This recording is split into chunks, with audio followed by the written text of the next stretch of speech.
la predicación que estuve haciendo hace algunas semanas atrás. ¿Se acuerdan que les dije tengo más cosas para hablar? Probablemente no tengan presente el tema, pero se los voy a recordar. Estábamos hablando de la necesidad de consolidarnos para mantenernos firmes. Hemos hablado algunas cosas que son importantes en la continuidad, en seguir el camino de una manera estable, porque cuando nos consolidamos, frenamos el ataque que el enemigo pueda hacer hacia nuestras vidas, hacia la iglesia. Además, hemos mencionado en la predicación anterior, y le estoy tratando de dar unas pinceladas para refrescar simplemente la memoria. He dicho en aquel momento que perdemos oportunidades que Dios nos da cuando nosotros nos consolidamos. Había usado el ejemplo de Saúl que perdió la posibilidad de continuar siendo bendecido por Dios.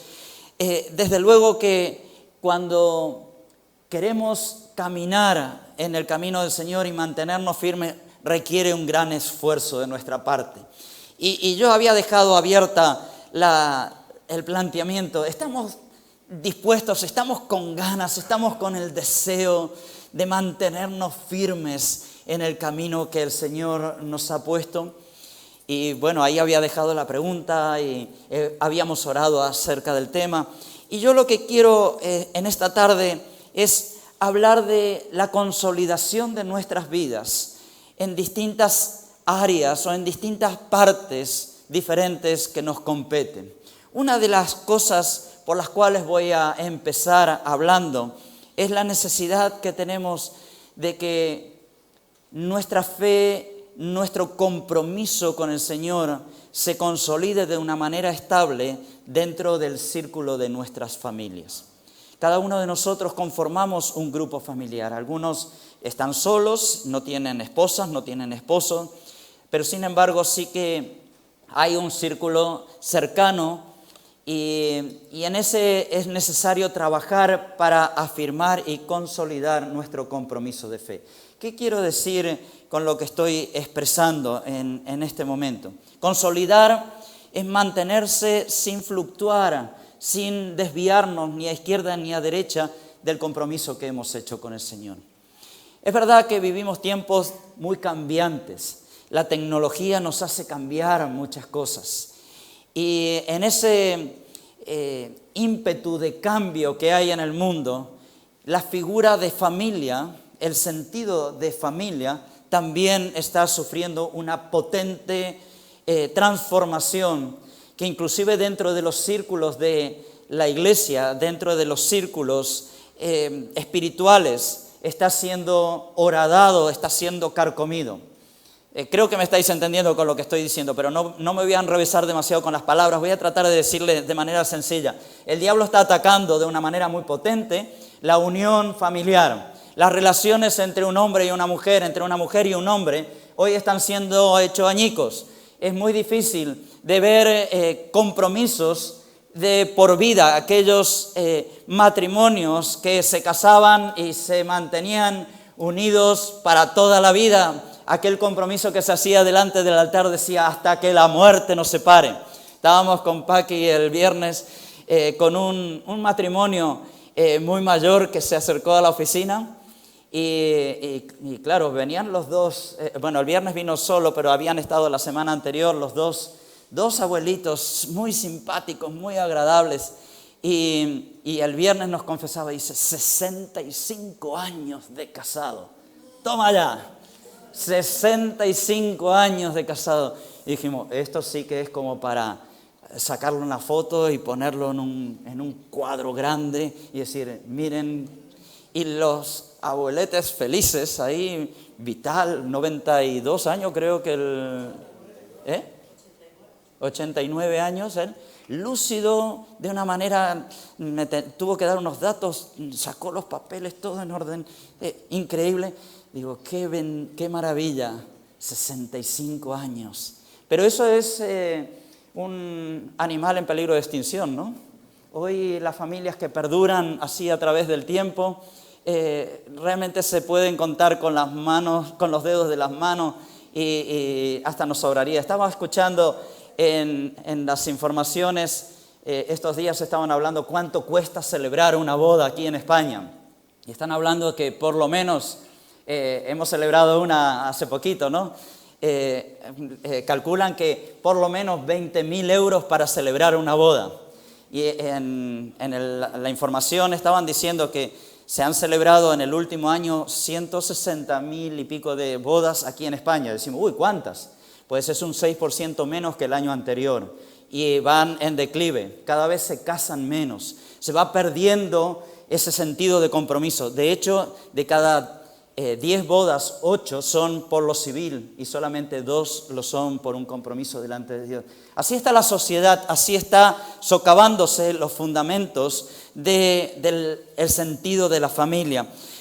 Quiero que me acompañéis a un pasaje de la Biblia que está en 1 Samuel capítulo 2. Son muchos versículos, no sé si vamos a leerlos todos, pero algunos de ellos. 1 Samuel 2, 12.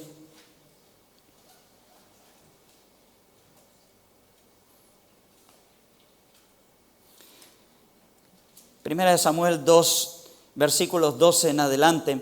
Aquí la Biblia nos cuenta la historia de Elí, el sacerdote del templo, con sus hijos. ¿Lo tenéis? Está por allí en la pantalla. Voy a leer unos cuantos versículos y ya cuando creo que más o menos está expuesto el tema. Los hijos de Elí eran hombres impíos y no tenían conocimiento de Jehová. Y era costumbre de los sacerdotes con el pueblo que cuando alguno ofrecía sacrificio, venía el criado del sacerdote mientras se cocía la carne, trayendo en su mano un garfio de 3 dientes.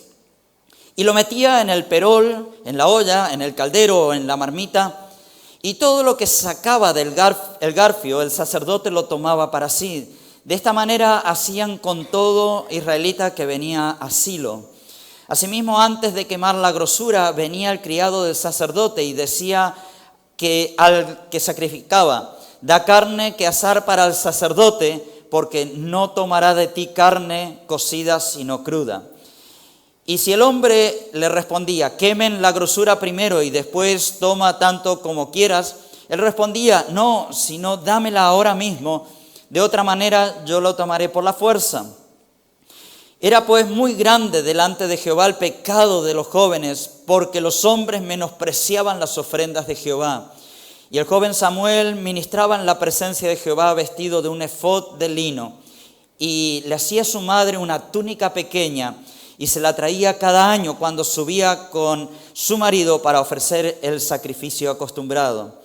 Y Elí bendijo a Elcana y a su mujer, diciendo, Jehová te dé hijos de esta mujer en lugar del que te pidió a Jehová. Y se volvieron a su casa. Y visitó Jehová a Ana, y ella concibió y dio a luz 3 hijos y 2 hijas. Y el joven Samuel crecía delante de Jehová. Pero Elí era muy viejo, y oía de todo lo que sus hijos hacían con todo Israel, y cómo dormían con las mujeres que velaban a la puerta del tabernáculo de reunión. Y les dijo, ¿por qué hacéis cosa semejante?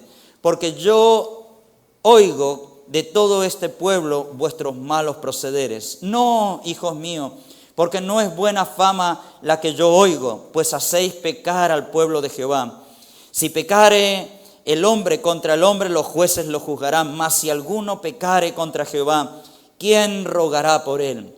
Pero ellos no oyeron la voz de su padre, porque Jehová había resuelto hacerlos morir.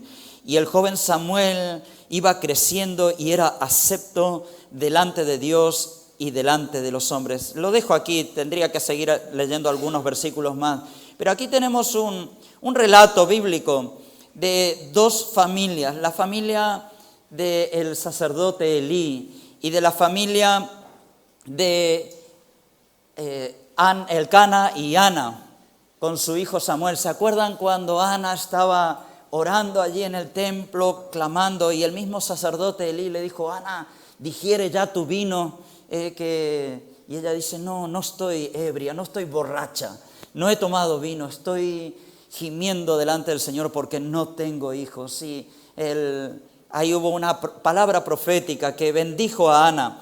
Y al año siguiente ella vino con el pequeño. Dice que cuando lo destetó, cuando el niño ya podía valerse de manera autónoma, Ana lo entregó al servicio del templo. Y Samuel crecía y convivía con los hijos del sacerdote.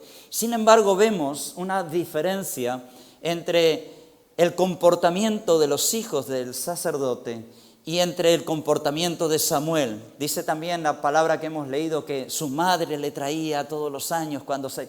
Qué gesto, qué hermosura, ¿no? Y cuando el sacerdote ve esto, dice que el Señor bendiga tu vientre y lo multiplique, y de hecho así lo hizo. Recordemos que Ana era estéril hasta antes de concebir a Samuel. Y vemos dos familias. Claro, aquí podríamos decir, bueno, es el destino. Pero el destino está marcado evidentemente no solamente por casualidades, sino sobre todo por el tipo de adoctrinamiento o de enseñanza o de disciplina que podemos llegar a dar a nuestros descendientes. Muchos de vosotros sois padres y tenéis hijos. Obviamente no somos dueños de nuestros hijos, pero sin lugar a duda nuestros hijos se comportarán, aún saliendo de casa y aún apartándose del Señor, como es el caso de nuestro hijo, se comportarán de una manera disciplinada y de una manera ordenada, aún andando lejos de los caminos del Señor, si la instrucción dentro del contexto de la familia, dentro del hogar, ha sido la correcta. Y esto no quiero que ninguno carguemos con un San Benito o una cruz y decir, ay, mis hijos se están comportando de una manera tal, ¿será por culpa mía? No nos echemos esa culpa. Pero sí creo que quiero presentar delante de la mesa de exposición la necesidad que tenemos de consolidar la imagen de familias saludables. Estamos hablando de consolidar. Y no estamos en tiempos de entrar a negociar con principios que no son los principios establecidos por Dios desde la misma creación. La misma creación estableció que no es bueno que el hombre esté solo y estableció esa necesidad de que el hombre esté acompañado de una ayuda idónea. Y yo me gozo mucho porque en esta iglesia en particular hay muchos matrimonios. Amén. Es verdad que algunos de los solteros dirán, ¿y conmigo qué? ¿No? Pero es una iglesia donde hay muchos matrimonios. Y muchos matrimonios que llevamos muchos años viviendo juntos en armonía. Y esto nos debería causar mucha alegría. Porque significa, es síntoma de que la iglesia está haciendo un esfuerzo especial para trabajar en matrimonios saludables. No es baladí, no es casual. Hay muchas iglesias donde la mayoría de la congregación son personas que están solas, solteros, hay muchos jóvenes. Y no está mal, es hermoso eso. Pero realmente la base, la solidez de la sociedad está por familias consolidadas. Y dentro de la iglesia, familias consolidadas, firmes y que aman y siguen al Señor, son pilares que mantienen la estabilidad. Claro, podríamos mirar y decimos, bueno, no somos cientos de personas, somos una iglesia relativamente pequeña, pero es una iglesia donde hay una figura de consolidación. Y hermanos, tenemos hermanos y hermanas. Hoy hay que hablar así, ¿no? Hermanos y hermanas. Antes decíamos hermanos y bastaba porque servía para todos, pero ahora es el hermanos y hermanas. Tenemos que seguir, continuar, no debemos bajar la guardia de que nuestras casas, nuestras familias, nuestros círculos sean consolidados, sean sólidos, sean fundamentos donde la iglesia pueda sostenerse. Así que, Óscar, tenemos que trabajar para seguir haciendo reuniones de matrimonio y tener ese trabajo allí, porque eso trae solidez. No voy a hablar solamente de los matrimonios, esperen que hay para todo. Pero quería en la primera parte estar hablando de la necesidad que tenemos de que nuestras familias, nuestras casas sean consolidadas. Porque nuestros hijos, aún estando lejos, van a mirar a papá y mamá. Y va a llegar un momento donde a través de las oraciones que nosotros podamos hacer, van a decir verdaderamente, la vida de papá y de mamá es la que me interesa. Y eso es donde tenemos que trabajar. No nos cansemos de orar. Nosotros, Olga y yo, llevamos muchos años orando por la salvación de nuestros hijos. Él ya tiene 34 largos años, tiene una vida autónoma, apartado del Señor hace muchos años. Sin embargo, esta tarde cuando se marchaba, me di cuenta que cuando me abrazó, yo siempre lo abrazo y me despido, hijo, que tengas un buen regreso. Y cuando me abrazó hoy no me soltaba. Y eso es síntoma de que hay algo que él tiene en estima de su padre. Y claro, me da mucha tristeza verlo tan apartado del Señor. Y sí, seguimos orando para que el Señor toque su corazón. Pero si yo no le doy un ejemplo de honradez, de rectitud, de unidad con Olga, ¿qué puedo esperar? Y ahí es donde tengo que trabajar. Y cada día pido al Señor que nos dé fortalezas para mantener firme la unidad de nuestro hogar. Y vuelvo a decir, esta iglesia realmente me gusta porque hay muchos matrimonios que llevan años juntos, con más o menos lucha, con situaciones difíciles, pero Dios es soberano. Esther, Martín, han empezado ahora a caminar juntos, ¿no? Pero hemos atado ahí una cuerda, una, otra y una tercera. Y esa tercera es que Dios está en medio de eso. Y ya me contarás cuando cumplas 40 años de casado. Gloria a Dios por ello. Qué bueno es establecer familias con principios que puedan consolidarse en el camino del Señor. Es también un recinto, un recipiente apropiado para que cada una de nuestras familias puedan brindar un servicio a Dios de manera efectiva. Familias consolidadas son familias que pueden servir de una manera apropiada al Señor. Qué bueno es que Dios pueda usarnos a cada uno de nosotros. ¿Se acuerdan de Josué cuando estaba con el pueblo de Israel allí a la entrada de la tierra prometida? Y tenían que definir, a ver, ¿qué van a hacer el pueblo? Y Josué dice con determinación aquellas palabras que todos las sabemos de memoria. Yo y mi casa serviremos, servir a Jehová. Y es él y su casa sirviendo a Jehová. Cuando Pablo es liberado de la cárcel, el carcelero aquel que dice, ¿qué tengo que hacer para ser salvo? Y entonces Pablo les predica allí, son bautizados y ahí está la famosa frase que conocemos y repetimos también, tú y tu casa serán salvos, ¿no? Hay un sentido de afectación al círculo cercano nuestro.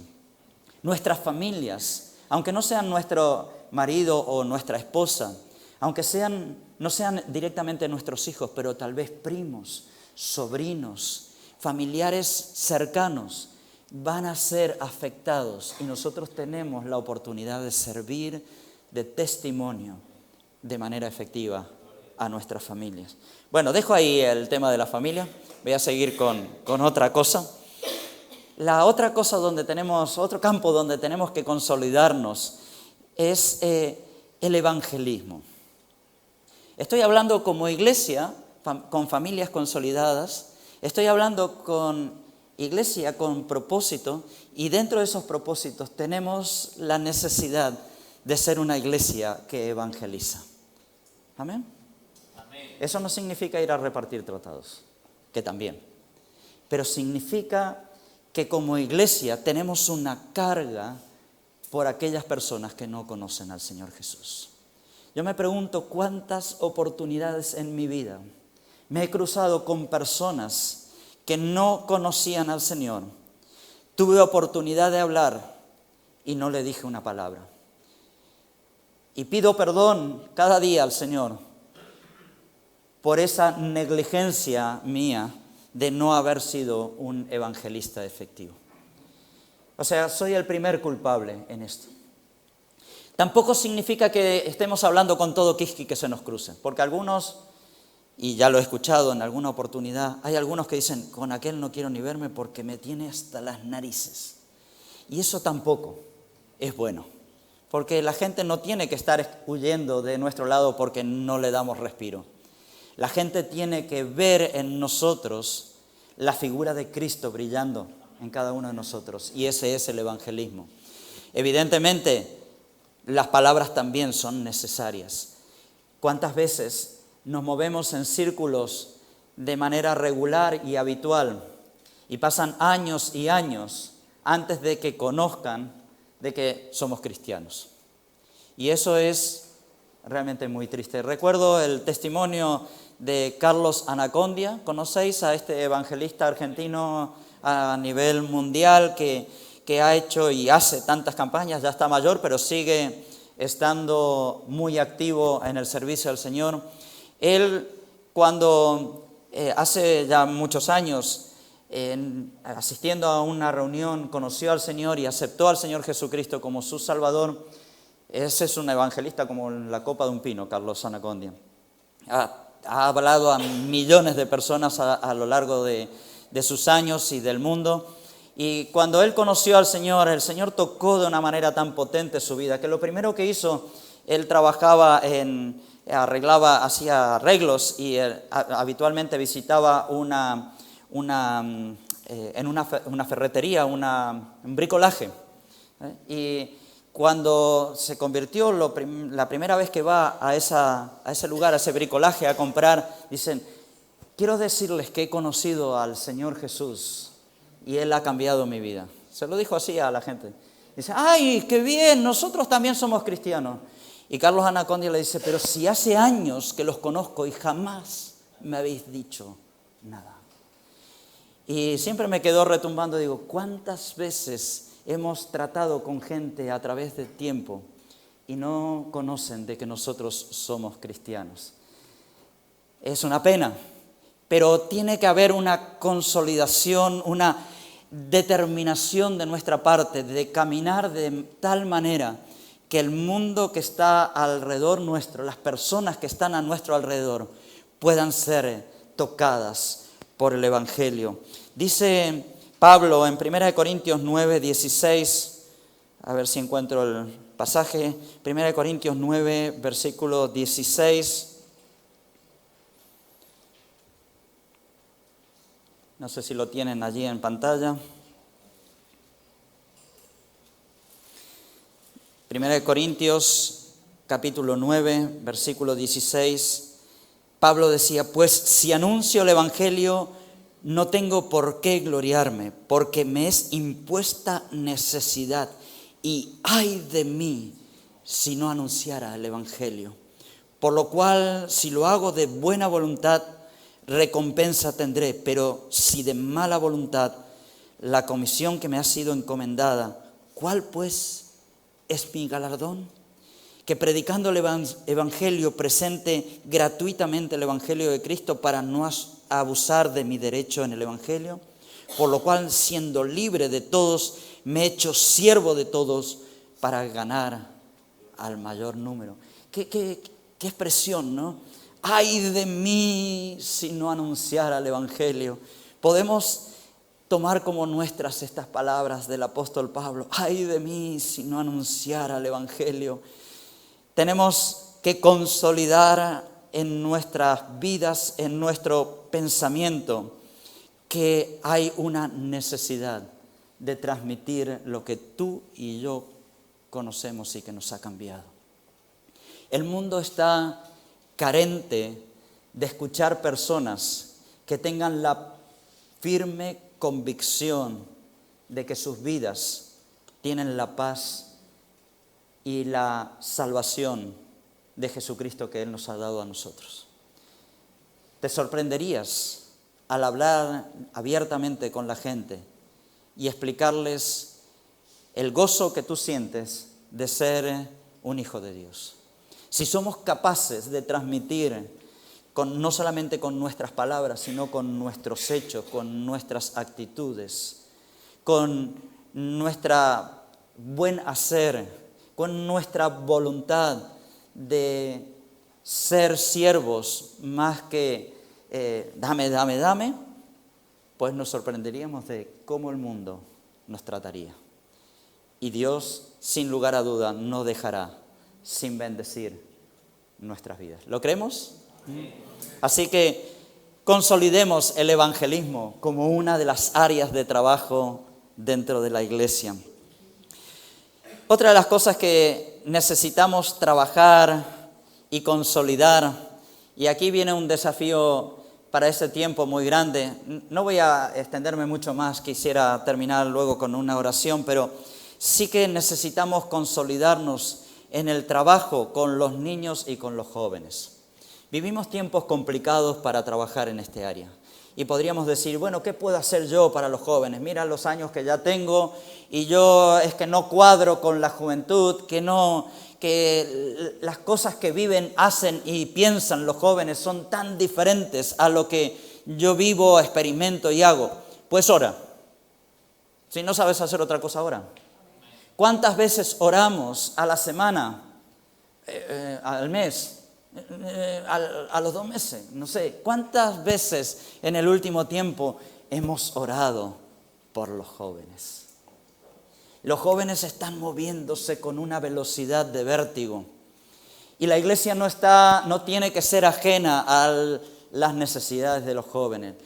Los jóvenes están siendo realmente atacados de una manera muy violenta. Directamente violenta es la expresión, por el diablo. Y están viviendo de una manera tan desaforada, tan descontrolada, tan divertida, tantas cosas, sin darse cuenta que en eso están perdiendo su salud, están perdiendo su juventud, están perdiendo la alegría de la vida. Y tú y yo sabemos que hay un tesoro especial en el Señor. Claro, es muy difícil de llegar a decirle, chicos, vengan a la iglesia, escuchen, manténganse vírgenes hasta el matrimonio. Anda, ya simplemente le dices eso y se van todos corriendo, porque eso ya no se estila, aún dentro del contexto cristiano.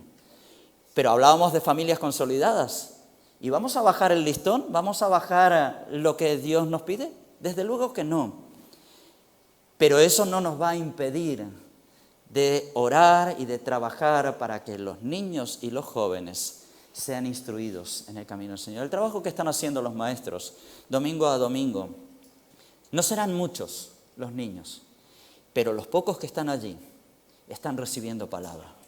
Y esa palabra es un germen. Cada uno de los que tenemos hijos, que habiendo criado en la iglesia, se han apartado, ¿piensas que la semilla no está ahí carcomiendo en su corazón? Pues desde luego que sí. De hecho, algunos en los últimos años han vuelto a los caminos del Señor y damos gloria a Dios por ello. Así que tenemos que trabajar de una manera muy constante, con un propósito muy definido. A propósito, decirles de que todos los sábados se están reuniendo un grupo de jóvenes aquí. ¿Verdad, Pipi? Ayer estuvieron, ¿verdad, Iván? Ahí tenéis 2 jóvenes. Y ellos están los sábados, no todos los sábados, los que pueden. Ayer estuvieron aquí en la iglesia, estuvieron mirando una peli, no sé si tuvieron una charla después, pero hay hermanos, bueno, en este caso hermanas de la iglesia, que están sacrificando de su tiempo para estar con los jóvenes.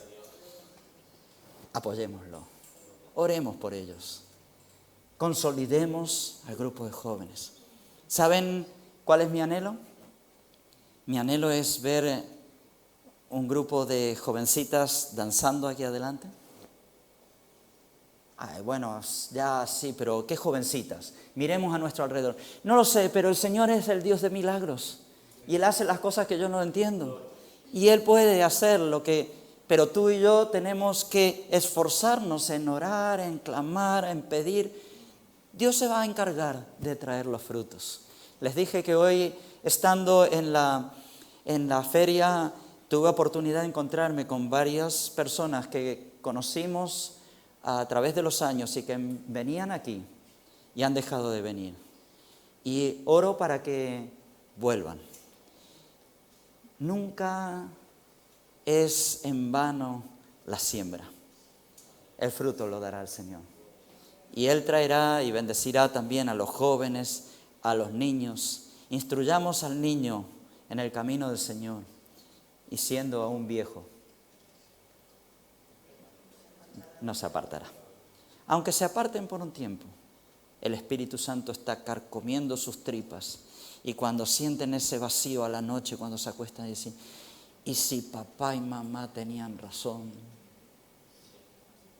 Y ahí estamos orando, porque papá y mamá tienen razón. Aleluya, gloria a Dios. Jóvenes íntegros. ¿Se acuerdan de Daniel, no? Daniel, aquel joven que fue llevado ahí en medio de lobos rapaces. Y Daniel propuso en su corazón no contaminarse. Oremos por los jóvenes. Y quiero redondear la consolidación en otro campo, y ya con esto termino, así no los aburro demasiado. El tema es de consolidarnos en el discipulado. La iglesia está trabajando con un material de discipulado.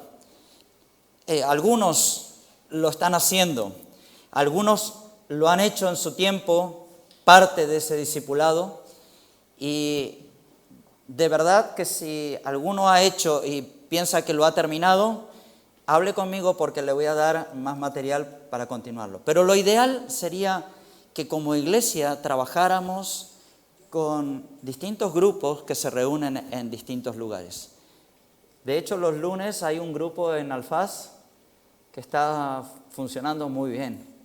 Ahí tenemos un grupo de hermanos que se están congregando, se están reuniendo todos los lunes en Alfaz, y eso está trayendo firmeza, está trayendo soledad. Los jueves lo estamos haciendo en la iglesia en Callosa, pero me gustaría que pensáramos, bueno, yo ya hice todo el material. Si lo has hecho, tal vez está siendo el momento donde tú seas un discipulador.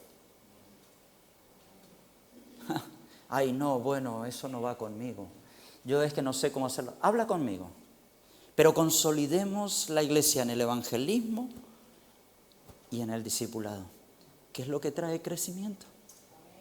Estabilidad, fundamento. Si no, vamos a estar, como dice ese dicho tan malo, ¿no? Como bolas sin manija, dando vueltas por allí sin ni ton ni son. Queremos tener un propósito bien definido y para ello tenemos que trabajar. ¿Os dais cuenta la necesidad que tenemos de consolidarnos, de afirmarnos, de trabajar en una dirección, con un propósito? Bien, voy a terminar simplemente haciendo una reflexión que queremos que la iglesia, tanto de Altea como Callosa, afecten de una manera muy significativa a la comarca donde vivimos. Y para ello debemos ser una iglesia consolidada en el Evangelio. Voy a pedir al equipo de alabanza que pase. Me gustaría que cantáramos la primera canción que hemos cantado, que la tuvierais preparado, pero pensamos, le he tirado varias ideas acerca de la consolidación, las familias consolidadas, las familias bien estructuradas.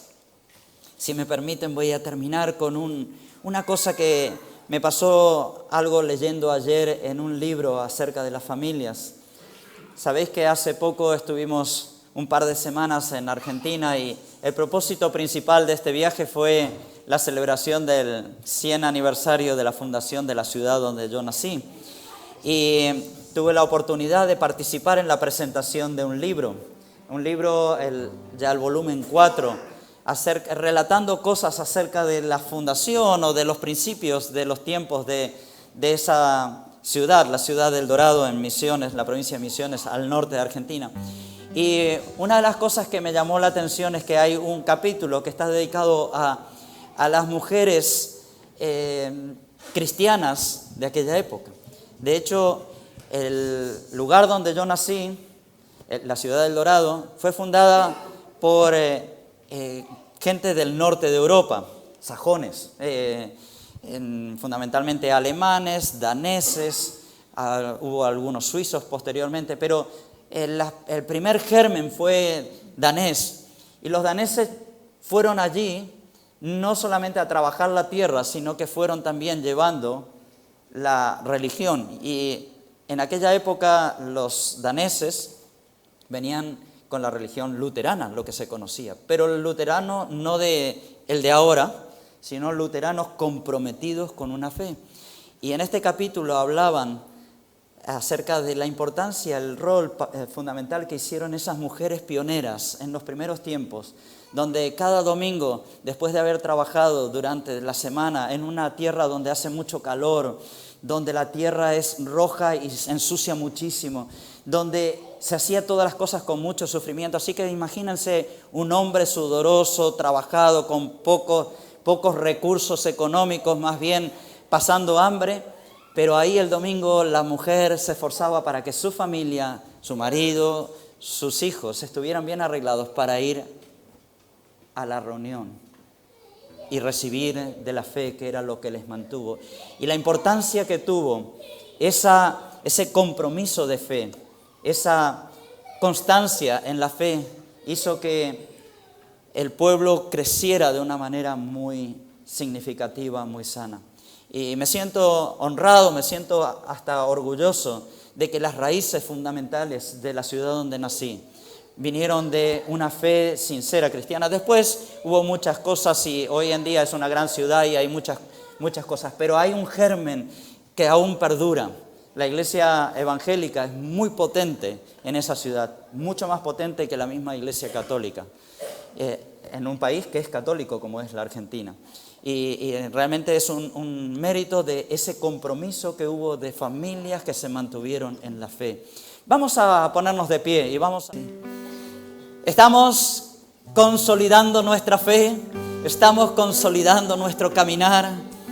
Que el Señor nos ayude a que esto sea una realidad en nuestras vidas. Padre, te amamos con todo nuestro corazón. Gracias porque tú lo has dado todo por nosotros. Has dado ese sacrificio perfecto en la cruz del Calvario para que a través de esa sangre vertida en la cruz nosotros podamos aceptar ese compromiso de fe y ser salvos. Gracias por tu misericordia que no tiene límites. Gracias por el milagro de la salvación. Y hoy, Señor, somos conscientes de que nuestra fe debe permanecer firme, anclada de una manera poderosa en unos principios que no se deben mover. Porque tu palabra es la misma ayer, hoy y por los siglos. Gracias, bendito Dios, por tener tu palabra que nos enseña los pasos por los cuales debemos caminar. Y yo te ruego por esta iglesia y la de Callosa que podamos mantener firme nuestra fe, con familias comprometidas, establecidas con principios claros, no claudicando ante cosas que se nos traten de imponer, sino sabiendo cuáles son las normas que tú has marcado desde el principio.